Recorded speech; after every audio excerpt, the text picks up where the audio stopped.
नमस्कार मुलांनो, आज आपण इयत्ता 7वीचा सामान्य विज्ञान विषयातील पाठ क्रमांक 10 आपत्ती व्यवस्थापन ह्या पाठाचा आपण अभ्यास करणार आहोत. आपत्ती म्हणजे काय मुलांनो? तर आपत्ती म्हणजे संकट. काय? संकट. अचानक उद्भवलेल्या संकटामुळे काय होतं तर राष्ट्राची किंवा समाजाची मोठ्या प्रमाणात जीवित, आर्थिक आणि सामाजिक हानी होते. त्याला काय म्हणतात? आपत्ती म्हणतात. आणि ते व्यवस्थापन म्हणजे काय? तर आपत्ती टाळणे आणि आपत्तीसाठी योजना तयार करणे आणि त्यासाठी क्षमता मिळवणे म्हणजेच काय? तर आपत्ती व्यवस्थापन.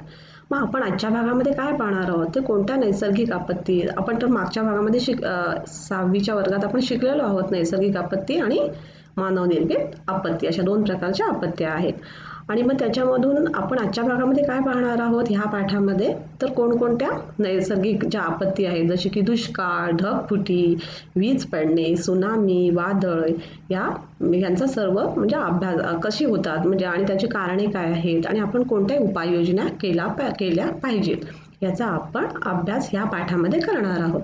आजच्या भागात आपण दुष्काळ ही एक नैसर्गिक आपत्ती आहे. मग दुष्काळाची कारणे कोणती, त्याच्यावर कोणत्या उपाययोजना करायच्या आहेत याचा आपण आजच्या भागामध्ये अभ्यास करणार आहोत. आता मला तुम्ही सांगा, ही जी चित्र दाखवलेली आहेत मी स्क्रीनवर, या कुठल्या घटना आहेत? म्हणजे ह्या चित्रामध्ये कुठल्या घटना दाखवलेल्या आहेत? की वणवा पेटलेला आहे, महापूर आहे, म्हणजेच काय? तर ह्या काय आहेत? त्या नैसर्गिक आपत्ती आहेत. तुम्हाला तर माहिती आहेत आपत्ती ह्या 2 प्रकारच्या आहेत. आपण शिकलेलो आहोत की नैसर्गिक आपत्ती आणि मानवनिर्मित आपत्ती.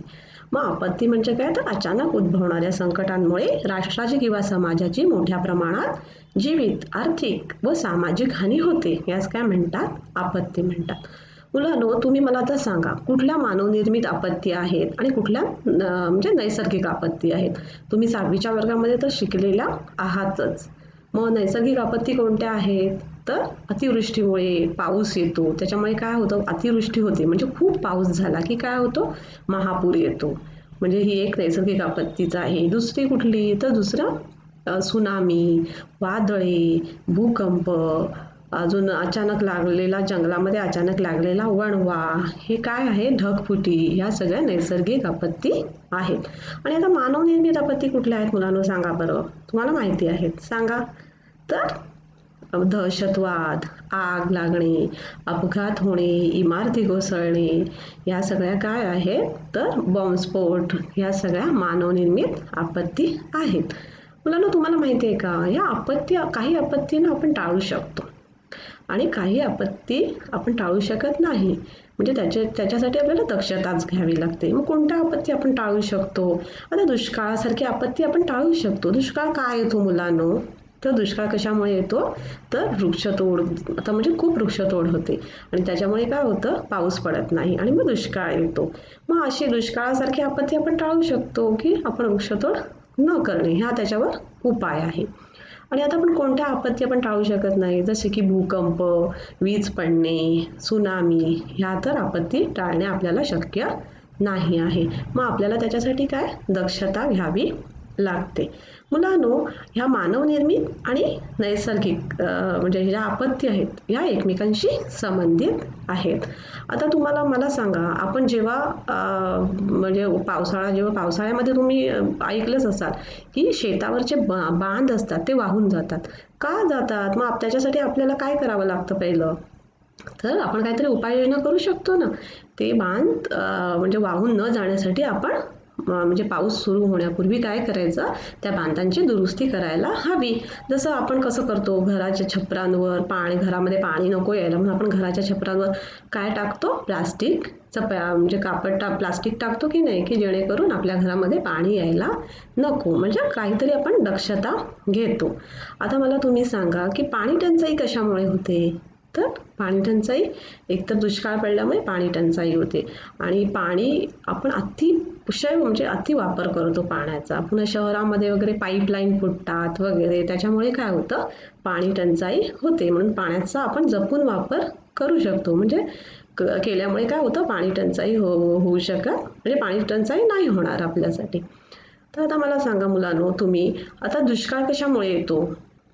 तर आपला हा मानव खूप प्रगती करतोय आता सध्या. म्हणजे त्याने प्रगतीसाठी आणि त्याच्या वास्तव्यासाठी जंगलतोड सुरुवात केलेली आहे. म्हणजे जिथे तिथे तुम्हाला आता सगळ्याकडे इमारतीच दिसत आहेत, झाडं तुम्हाला सगळ्याकडे कमीच दिसत आहेत. मग त्याच्यामुळे काय होतं की आपल्या पर्यावरणाचा समतोल ढासळतोय आणि त्याच्यामुळे कधीही पाऊस येतो, अवेळी पाऊस पडतो, माहिती आहे ना. आता कधीही हिवाळ्यामध्ये पण पाऊस पडतो, उन्हाळ्यात पण पाऊस पडतो आणि एखाद्या ठिकाणी खूपच जास्त पाऊस पडतो तर कुठे पाऊस पडत नाही. मग त्यामुळे कुठे ओला दुष्काळ येतो तर कुठे सुका दुष्काळ येतो. तुम्ही पेपरमध्ये तर बातम्या नेहमी बघतच असतात की आज इथे ओला दुष्काळ आला, आज इथे म्हणजे सुका दुष्काळ आला. मग जिथे सुका म्हणजे दुष्काळ पडतो, जिथे पाण्याच्या अभावी जिथे दुष्काळ पडतो, मग तिथे कसं पाणी नेतात तर टँकरद्वारे पाणी तिथे पोचवतात. म्हणजे ज्या भागामध्ये पाणी आहे त्या भागातून टँकरद्वारे म्हणजे दुष्काळग्रस्तांसाठी पाणी पुरवले जाते. कधी तुम्ही पेपरमध्ये अशा बातम्या सुद्धा वाचतात की अन्नधान्याचा सुद्धा दुष्काळ पडलेला असतो. मग आता नेमकं म्हणजे दुष्काळामुळे काय होतं तर प्राणी मरण पावतात, अन्नधान्य पिकत नाही. त्यामुळे काय होतं आपल्याला म्हणजे आपल्याला अन्न मिळत नाही आणि प्राणी मरतात. पाण्याच्या अभावामुळे सगळी झाडं सुकून जातात. त्यामुळे दुष्काळ ही एक नैसर्गिक आपत्ती आहे. आपण मग आता त्याच्याविषयी जास्त माहिती जाणून घेऊया. तर दुष्काळ म्हणजे काय तर अन्नधान्याच्या व पाण्याच्या प्रदीर्घ तसेच तीव्र तुटवड्यामुळे उद्भवणारी परिस्थिती म्हणजेच दुष्काळ होय. म्हणजे अन्नधान्याचा पण दुष्काळ होतो. तुम्ही माहिती आहे ना, पेपरमध्ये वगैरे वाचता. मग अन्नधान्याच्या दुष्काळाच्या वेळी पण काय केलं जातं तर अन्नधान्य म्हणजे जिथे अन्नधान्याचा दुष्काळ असतो तिथे अन्नधान्य पुरवलं जातं.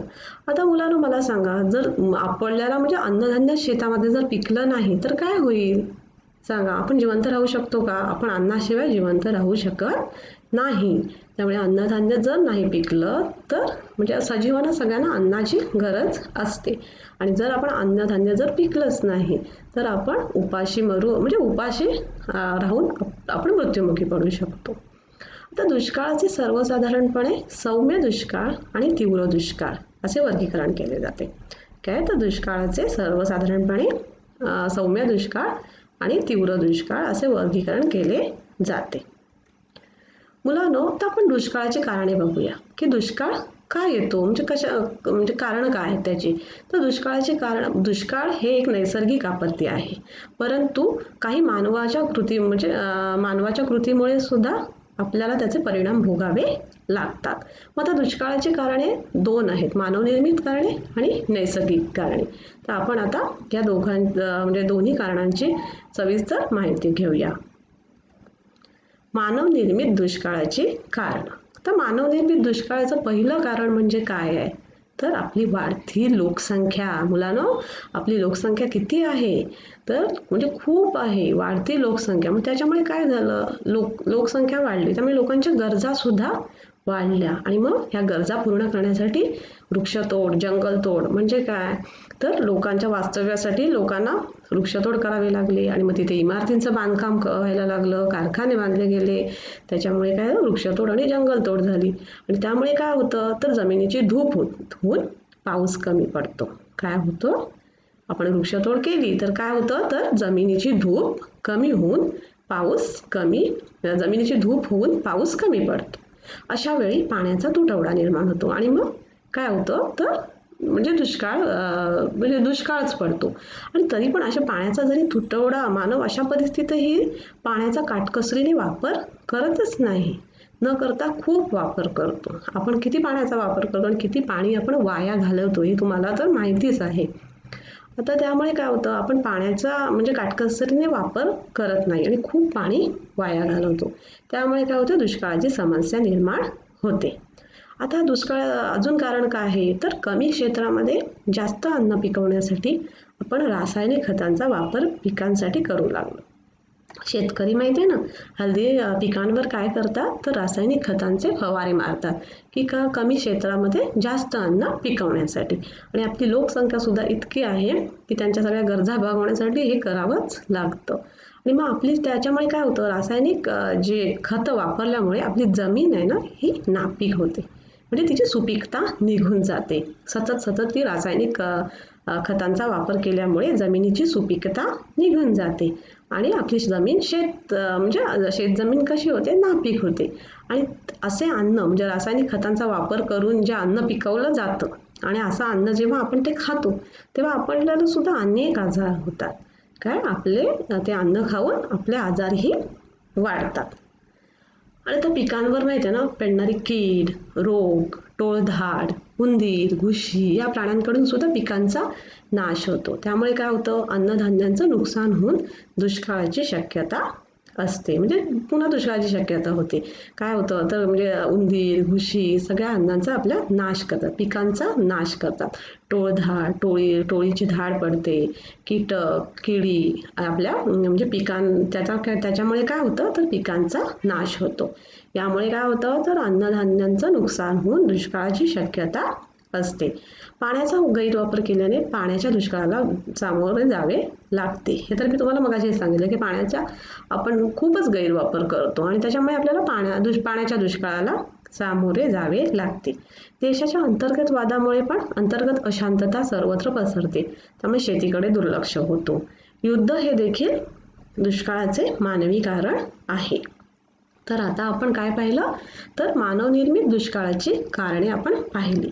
आता आपण नैसर्गिक दुष्काळाची कारणे पाहूया. तर नैसर्गिक दुष्काळाची कारणे काय आहेत तर अतिवृष्टी म्हणजे खूप पाऊस पडला तर काय होतं, नद्यांना पूर येतो. काय येतो, नद्यांना पूर येतो. त्यामुळे काय होतं, पिकांचं नुकसान होतं. खूप पूर आला की ते आपली सगळी पिकं वाहून जातात आणि मग शेतकऱ्यांचं म्हणजे आपलं शेतकऱ्यांचं नुकसान होतं आणि म्हणजे परिणामी पिकांचं नुकसान होतं. घर, पाळीव प्राणी वाहून जातात. तापमानातील बदल, थंड हवा, धुके, वादळं असे पर्यावरणातील बदल हे देखील दुष्काळाची कारणे आहेत. काय होतं, वादळ झाल्यामुळे काय होतं, झाडं वगैरे सगळी पडतात, पुन्हा पिकं आपली खराब होतात. त्याच्यामुळे काय होतं तर ही सुद्धा दुष्काळाची कारणं आहेत. वादळामुळे काय होतं, मोठ्या प्रमाणात जीवितहानी होते. दीर्घकाळ सातत्याने सरासरीपेक्षा खूप कमी किंवा अजिबात पाऊस न पडणे म्हणजे अवर्षण आहे. काय तर दीर्घकाळ सातत्याने सरासरीपेक्षा खूप कमी किंवा अजिबात पाऊस न पडणे ह्याला काय म्हणतात, अवर्षण. आणि अवर्षण हे दुष्काळाचे प्रमुख कारण आहे. अवर्षण म्हणजे काय तर दीर्घकाळ सातत्याने सरासरीपेक्षा खूप कमी किंवा अजिबात पाऊस न पडणे ह्याला काय म्हणतात, अवर्षण. आणि अवर्षण हे दुष्काळाचे प्रमुख कारण आहे. आता आपण दुष्काळाची कारणं कोणती आहेत ती पाहिली, म्हणजे मानवनिर्मित पण कारणं पाहिली आणि नैसर्गिक कारणं कुठली पाहिली ती सुद्धा पाहिली. आता आपण एक इतिहासात डोकावताना म्हणजे आता हे दुष्काळ काय आजच पडत नाही आहेत. कळलं ना की दुष्काळ काही आजच पडत नाहीत. पिण्याच्या पाण्याचे, अन्नाचे तसेच जनावरांच्या चाऱ्यांचे प्रश्न इतिहास काळात सुद्धा होते मुलांनो. काय तर हे सगळे प्रश्न इतिहास म्हणजे पहिल्यापासूनच आहेत. छत्रपती शिवाजी महाराज व छत्रपती शाहू महाराजांनी त्यांच्या काळात दुष्काळावर मात करण्यासाठी अनेक योजना राबवल्या. काय तर दुष्काळावर मात करण्यासाठी त्यांनी अनेक योजना राबवल्या. त्यातील पाणी पुरवठा व पाणी साठ्याच्या योजना आजच्या परिस्थितीतही आदर्श आहेत. येणाऱ्या संकटांना व आपत्तींना तोंड देण्यासाठी तुम्हीही अशा योजना तयार करू शकता की ज्या तुमच्या जीवनासाठी नाही तर समाजासाठीही उपयुक्त ठरतील. मलिक अंबरने औरंगाबादमध्ये पिण्याच्या पाण्यासाठी नहर कालवा योजना राबवली. ती आजही अस्तित्वात आहे. कोणी तर मलिक अंबरने औरंगाबादमध्ये काय नहर कालवा योजना राबवली. ती आजही अस्तित्वामध्ये आहे. तर आपण आता म्हणजे दुष्काळाची कारणं पाहिली. नैसर्गिक कारणं कोणती आहेत, मानवनिर्मित कारणं म्हणजे कारणं कोणती आहेत. मग आपण आता दुष्काळाची तीव्रता कमी करण्यासाठी आपण काय करू शकतो. आपण करू शकतो ना काहीतरी उपाययोजना तर आपण करू शकतो. मग कोणत्या उपाययोजना करू शकतो ते आपण आता पाहूया. पाण्याचा नियोजनपूर्वक वापर व पाण्याचा पुनर्वापर करणे म्हणजे काय. नियोजनपूर्वक वापर करणे म्हणजे काय मुलांनो सांगा बरं. तर आपण पाण्याचा म्हणजे आपण जसं की शॉवर खाली म्हणजे आंघोळ करतो त्याच्यामुळे काय होतं खूप पाणी वाया जातं. पण तसं न करता काय केलं पाहिजे, आपल्याला बकेटमध्ये घेऊन म्हणजे आंघोळ केली पाहिजे. पुन्हा आपण कार वगैरे साफ करण्यासाठी पाईपचा वापर न करता बादलीमध्ये पाणी घेऊन आपल्याला म्हणजे कार बादलीमधून पाणी घेऊन म्हणजे त्याची पुसण्यासाठी वापर केला पाहिजे. पुन्हा आपण जेव्हा भांडी घासतो, कपडे धुतो, तेव्हा काही बायका ज्या कामाला बायका येतात घरी, म्हणजे त्या काय करतात, सतत नळ चालू असतो त्यांचा, म्हणजे ते काही गरज नसते, ते भांडं घासत असतात तरी पण पाण्याचा नळ हा चालूच असतो. मग तसं न करता जेव्हा आपल्याला भांडं आता धुवायचं आहे तेव्हाच पाण्याचा नळ चालू केला पाहिजे. पुन्हा भांडी धुण्यासाठी किंवा कपडे धुण्यासाठी आपण जे पाणी वापरतो, नंतर मग ते पाणी राहतं ते म्हणजे फेकून न देता त्या पाण्याचं काय केलं पाहिजे, तर ते पाणी अंगणात ओतायचं किंवा टॉयलेटमध्ये सुद्धा ओतू शकतो आपण, म्हणजे पाण्याचा आपण पुनर्वापर करू शकतो. अजून पाणी आपण म्हणजे मुलं तुम्ही जेव्हा पाणी पिण्यासाठी घेता तेव्हा काय करता, एक ग्लास म्हणजे तुम्हाला फक्त एक सिप प्यायचा असतो, एक घोट पाण्याचा प्यायचा असतो, पण तुम्ही घेता एक ग्लास आणि मग ते पाणी सगळं वाया जातं.